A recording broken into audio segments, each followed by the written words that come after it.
Reel speed. That's right, how fast you wind your reel. Very important part of fishing. What's something we know about it at this time of the year that'll help us catch more fish? I'll give you a little tip, a little hint. You can cover more water as well.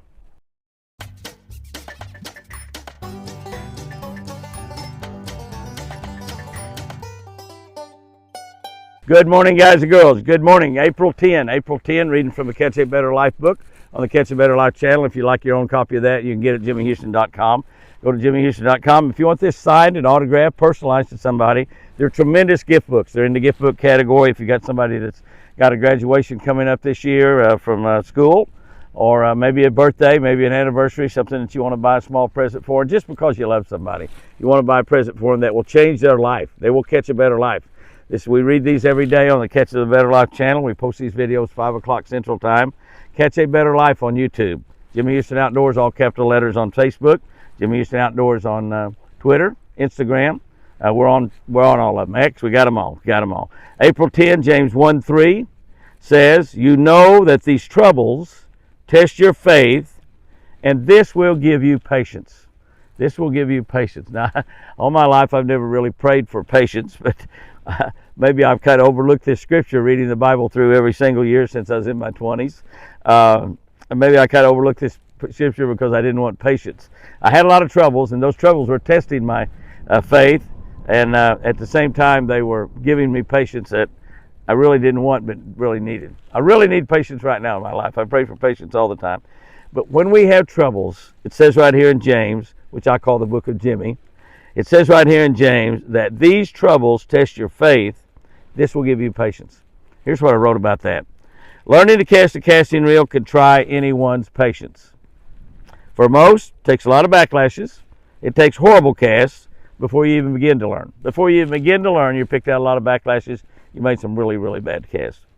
For me, can I tell you, it was almost impossible. One of the hardest things, maybe the hardest things I've ever learned to do in fishing was learn how to cast a casting reel. That's right. We started with those Oil Ambassador 5000s. They're the very best reels you could buy at that time. It cost $26, by the way, which is a lot of money for a kid working for $1 an hour. And that's what I was working for, is $1 an hour. Here's the trick, though, to learn how to cast that casting reel. The trick is to open the reel up. Don't tighten it down tight. Open it up. Keep constant contact on the spool throughout the throws. So when you make a cast, you keep your thumb on that spool. You never let it off and then put it back on. You kind of feel that rolling under your fingers. So if anything starts to mess up, you can shut it down. And you back the tension off on the reel, where when you push that button, the lure falls right straight down. It takes time, lots of time, but you can learn how. If I can learn how to cast a casting reel, anybody can. Can I tell you, anybody can. By the way, my beautiful Chris picked one up and threw it like she'd been throwing it all her life. Just killed me when she did that. I just wanted to watch her sitting back there picking out backlashes. She hardly ever had any. From day one, she hardly ever had any. Sometimes she picked out some of mine that got real bad in tournaments. I got real bad, and I was practicing for tournaments and didn't want to slow down. I give her the rod. Can you pick this out for me? She was good at that. Daily trials, things we have every day, things we have happen in our life. Daily trials are little trials that bug you to death. They bug you to death. You know, they're things that maybe people you work with say about you, maybe your friends say about you, little things that go wrong, flat tires, your motor battery's dead, all kinds of things. Daily trials constantly try our faith in Jesus and His ability to handle our problems. Sometimes we just think we don't serve a God big enough to handle our problems. Our problems is so big, but can I tell you, always our God is bigger.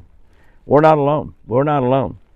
You remember that Jesus often admonished His closest disciples for their lack of faith. How many times does He say, "O ye of little faith"? And He was talking to His closest buddies. He was talking to His buddies that had watched Him raise Lazarus from the dead, had watched Him touch people's eyes and let them see, had watched Him reach down and take a hold of a man that had never been able to walk, stand him up, and that man start jumping around and leaping for joy. Watched Him cast out demons. They watched Him do amazing miracles, never before done.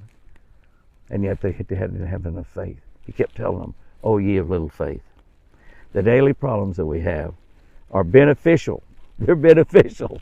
They don't seem so at the time, but they're beneficial as they produce strength for the long haul. Because these daily problems that we have are getting us ready for major problems that happen in our life. We all know they happen to all of us. As we remain in Jesus, as we repeatedly see what He accomplishes in our lives, we develop the ability to just keep on going, keep on going, keep on going, just like that Energizer bunny. No matter how big our problems, our God is bigger. No matter how many little daily things we run into that just bug the devil out of us, we just keep on going. And what we do is we have a great day. We have a great day. Every day we have a great day. Here's our tip for today. As the water warms, you can increase the speed of your retrieve. That's right. As the water gets warmer, the bass are more active. They're cold-blooded, so the water warmer, they're warmer also. So they get more active, and you can increase your reel speed, fish faster and faster and faster. Can I tell you, you can't wind that thing fast enough to outrun a bass. Cannot wind it fast enough. Any of you ever troll? If you troll, you're running your boat, even running at a very slow speed, faster than you can wind that reel. The rod's bit about halfway double, and yet those bass, crappie and white bass and everything, can still catch it. Exactly the same thing when you're winding. You can't wind too fast. Reel speed is very, very important. Sometimes you need to be reeling as fast as you can reel that thing. Other times, just barely burn it. Sometimes you need to be fishing a spinnerbait so slow that that blade is turning at 1 RPM. That's slow, guys and girls. Go out there and have you a great day today. You make today good. No one else makes it good. Your daily troubles are trying to make it bad, but you don't accept that. You make the day good. Fish lucky. And remember, I sure do love you.